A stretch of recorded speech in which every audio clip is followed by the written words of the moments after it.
जनाब चेयरमैन, आज शेर अफजल मरवत साहब ने जो बात की है और उस बात को उन्हें एक जो है वो ठंडी हवा का झोंका जो है वो महसूस हुई है, तो ये कोई गैर अहम बात नहीं है, मामूली बात नहीं है। और ख्वाजा साहब ने अपनी बात को आगे बढ़ाते हुए ये बात वो अपनी बात में कोई मिठास डालें, कोई शीरीनी डालें, तो उसका जवाब जो है वो उनकी तरफ से भी जो है वो मिठास की सूरत में जो है वो दिया जा सकता है। और आज उन्होंने ख़ुद ये कहा कि मैंने वो तल्ख़ बात जो मुझे अटेम्प्ट भी हो रही है लेकिन मैं उसको रोक रहा हूँ, उन्होंने रोका। मामला ये है कि शेर अफजल साहब ने जो बात की है कि जी बानी पीटीआई ने, इमरान खान साहब ने एक कमेटी बनाई है और उनकी पूरी गुफ्तगू का कंक्लूजन ये था कि उस कमेटी को बनाने के बाद बजाय इसके के बाद शुरू होती तो उसका जो है वो आगे से जो है वो कोई रिस्पॉन्स जो है वो अच्छा नहीं दिया गया। उनकी बात दुरुस्त है, लेकिन इसके साथ साथ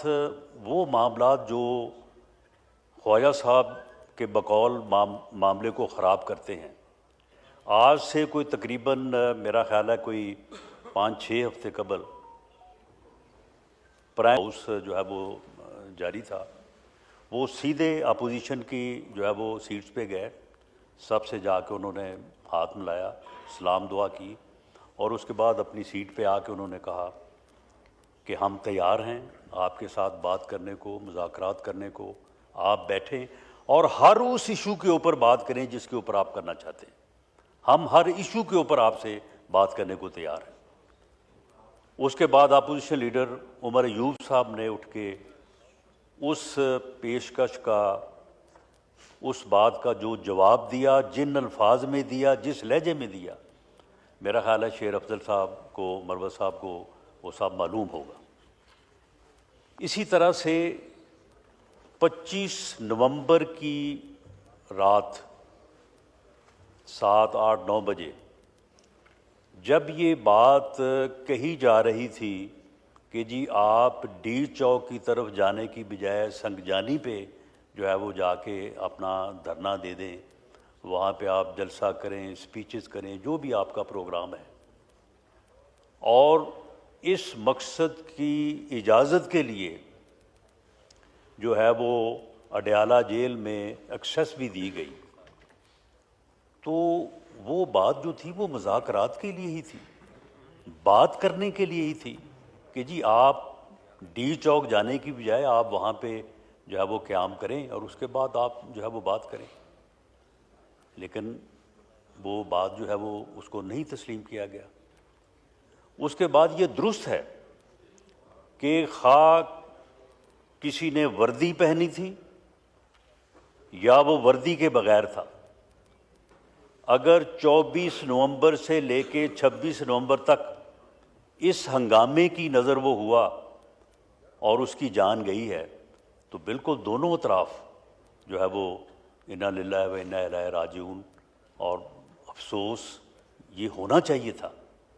लेकिन ये दोनों तरफ इज्तनाब जो है वो बरता गया है। अगर वो मरवत साहब हमें ये कहते हैं कि जी आपने इस बारे में जो है वो बात नहीं की, तो बात शायद उस तरफ से भी जो है वो नहीं हुई। लेकिन ये सारी चीज़ें अपनी जगह पे, लेकिन जनाब चेयरमैन ये एक मुसल्लमा हकीकत है कि इस पार्लिमानी जमहूरी सिस्टम में जब तक इस हाउस की दोनों तरफ हिज़्ब इख्तलाफ और हिज़्ब इक़्तिदार आपस में बैठ के डायलॉग नहीं करेंगी, पॉलिटिकल डायलॉग नहीं होगा, ये सिस्टम नहीं चल सकता। ये पार्लिमानी जमहूरी सिस्टम जो है ये इस बात से अबारत है कि ये दोनों पहिए जो हैं ये दोनों चलेंगे तो गाड़ी जो है वो आगे चलेगी। ये बात हम उस वक्त भी कहते रहे हैं जब हमें ये कहा जा रहा था कि मैं तुमको छोड़ूंगा नहीं, हमारे खिलाफ मुकदमात बनाए जा रहे थे, हमें जेलों में भेजा जा रहा था, हमने उस वक्त भी ये बात कही थी कि डायलॉग होना चाहिए, बैठ के बात होनी चाहिए। अगर मुज़ाकरात पॉलिटिकल पार्टीज़ के दरमियान, फोर्सेस के दरमियान डायलॉग नहीं होगा तो बात जो है वो आगे नहीं चलेगी। मैं मरवत साहब से ये गुजारिश करूँगा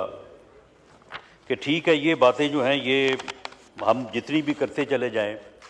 आपके पास भी उनका कोई ना कोई आगे से जवाब होगा, हमारे पास भी हर बात का जवाब होगा। लेकिन अगर आपने ये कमेटी बनाई है और ये कमेटी जो है ये हमारे साथ मुज़ाकरात के लिए है, लेकिन ये आपकी तरफ से तो कभी एक लफ्ज़ नहीं कहा गया आज तक कि जी हमने ये कमेटी बनाई है, ये हुकूमत से या PMLN से या अलाइड पार्टी से जो है वो बातचीत करने के लिए, मुज़ाकरात करने के लिए कमेटी बनाई है। जो बयान जारी हुआ वो ये था कि जी हमने ये कमेटी बना दी है,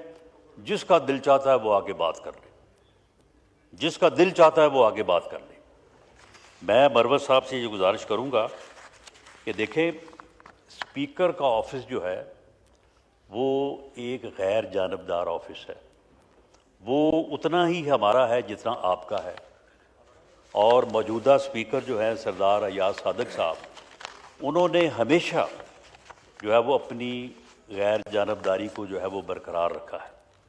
ये पिछले दिनों जब पार्लियामेंट से मेंबर्स के गिरफ्तार होने का मामला आया था,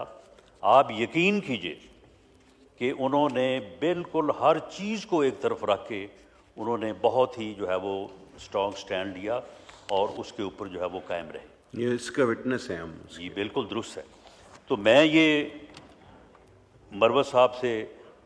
मैं रिक्वेस्ट करता हूँ, मैं उन्हें ये कहता हूँ कि आप जो आपकी कमेटी है,